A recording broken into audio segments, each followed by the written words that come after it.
Oh man, Google Stadia is great. It's like 4K, 60 FPS. It's like, how did I play games before this? What the fuck just happened? The power went out? Oh, what the fuck? I didn't save! Fuck! Google Stadia. The future of gaming. How much do you truly believe it's going to be the future of gaming? I don't really think it will be, and I want to explain my personal reasons as to why I don't think it will be.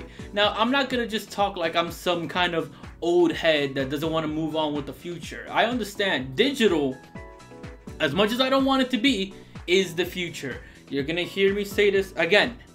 Digital gaming, whether it's in the form of streaming or whether it's in the form of just digital distribution, will be the future, as much as I hate to admit it. I really don't want that to be the future. But the way everything looks, it is going to be the future. But let's ignore that for now and talk about why I think Google Stadia is not going to be the future of gaming. At least not Stadia specifically and not just streaming as a whole. The intro is kind of the big reason why. The second something happens, maybe there's a thunderstorm or something goes along the lines and it knocks your power out, or maybe your internet goes down for some reason or another, you can't play anything on Google Stadia. Hell, there's a lot of people, myself included, that won't be able to play Google Stadia because their minimum requirements, from what I understood, was like 25 gigabyte internet constantly, which is just like a lot. I don't hit that. I don't think a lot of people hit that. And even if you do happen to hit that, just keep in mind that for something to be the future, it kind of needs to be in every household, not just yours. So clearly Google doesn't seem to understand how that works. And if you haven't seen it yourself, there's also a video. If I can find it, I'll edit it somewhere.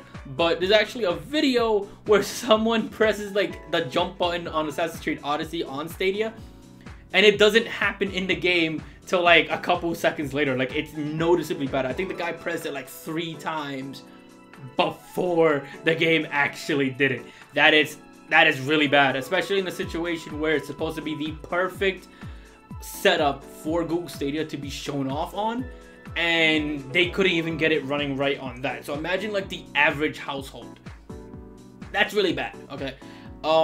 Now I'm not gonna sit here and say like everything is awful. I mean, I think the idea of streaming as a whole on a game is a good alternative. I think there's gonna be people out there who would prefer to stream their games and go subscription based, but I think that in general I still like physical media more. And with that in mind, it's something that doesn't really appeal to me too much. Now keep in mind, I'm also someone who likes stuff like Xbox Games Pass, so I'm not totally 100% against digital media. It's not really about not having a physical copy. It's more about not having the choice on Stadia. Because on Xbox, on Switch, on PS4, you have the choice on both. You can go physical, you can go digital. And regardless if the internet goes down, you still own those games. Digital isn't perfect. Digital distribution is not perfect. Situations like Scott Pilgrim versus the World will never be able to be played again unless some weird way Ubisoft gets the license again and they like re-release it. It's such a low chance of that happening that if there was just physical copies around, it'd be so much better. But it just isn't, and that game is lost to the sands of time. It's never coming back, and that's really disappointing. That really sucks.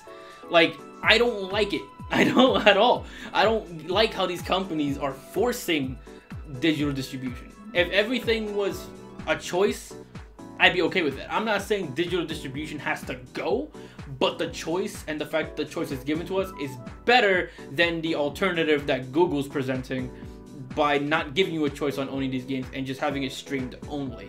If Google Stadia had like physical copies and a physical machine and all that stuff, I understand it would kind of defeat the purpose on making it as strong as you can and making it as accessible as possible.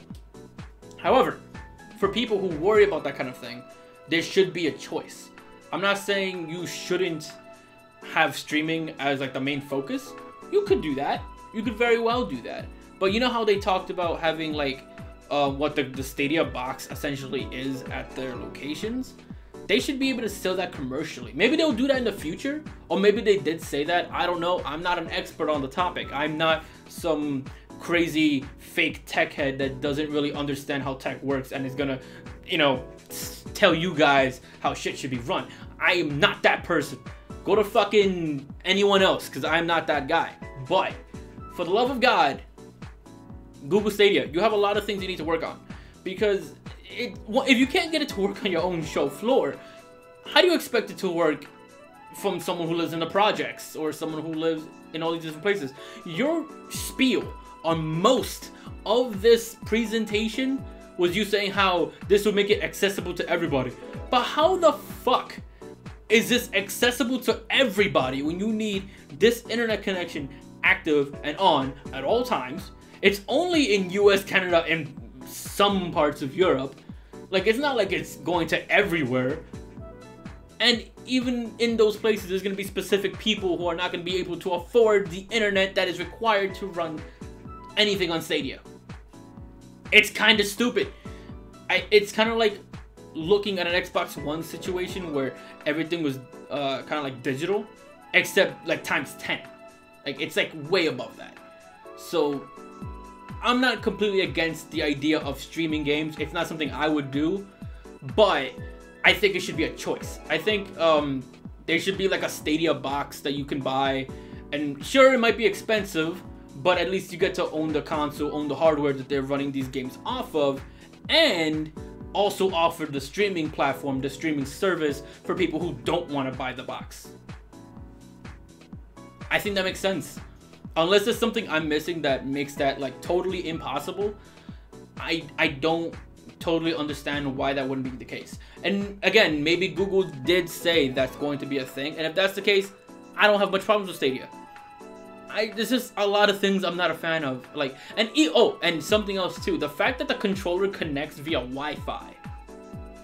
That sucks. Because even if they did put out a Stadia box, the same problem makes you not able to play the games. Because then if you have a Stadia controller, and even if you have a Stadia box, hypothetically, if the internet goes down for any reason that I mentioned earlier, you're still not gonna be able to play the game because the controller won't connect. So I don't like it. I don't. I'm not 100% against digital distribution or streaming even, but when you make it the only option, that's when I have a problem with it. It sucks, but you know, whatever. It's like, maybe it's part of a demographic that I'm not part of, and if you're someone who's excited for it, let me know in the comments, because I feel like there's only mostly issues with this. I will say though, credit to Google on one thing. Well, not credit, but I'm just kind of curious, because we're very well aware on the style of game that Sony and Nintendo like to put out. Like, yes, they don't only make one style of game, they make like a bunch of different styles, but they're known for certain things. Like Nintendo's known for platformers, action adventure games, right? And PlayStation is known for their very like story heavy, heavily detailed cinematic games. Nothing wrong with those games, obviously, but what I'm curious to know is that since Google will be making exclusive games for Stadia, I'm very curious to see what Google's style of game will be. If we take those tech demos to heart, it kind of looks like their style of game would be like third-person, like platformers or like third-person action games. Which, if that's the case, that'd be cool, and I'm not against it. Like, I kind of do, like I'm morbidly curious about Stadia, but not enough to be positive on it, if that makes sense. I'm someone who likes to try everything once. Like, I've tried out an Ouya, I've tried out the Xbox One. I owned an Xbox One, and that thing's a failure. I've owned the Wii U. The point is that I've owned a lot of different platforms that have not been successful. Vita also. Just because I'm morbidly curious about it. So does that mean I'm gonna get Stadia? Probably. Probably, because I'm gonna be morbidly curious, but because it's not a box, it makes it a lot easier. I could probably get like a 1 month free trial, right? Or like a 1 month subscription just to try it out for the month and see if it's actually garbage or not. And if it is, I'm not fucking with it anymore. And if it's not, then oh well. I guess Stadia is a cool thing. That'll be a thing, I guess. But yeah, that's kind of it. So just kind of let me know how you guys feel about Stadia. Knowing some of you guys, I know some of the people who are subbed to this channel are retro collectors. I'm pretty sure you guys don't like it. I don't think collectors of any kind will be into this Stadia thing. So yeah, I guess like you could say I'm super curious about it. I'm curious about the games that will come from Google. I'm just not totally sold on whether or not this will actually work and if it's beneficial to me. But yeah, that's kind of it. So yeah, let me know, and I'll see you guys in the next video.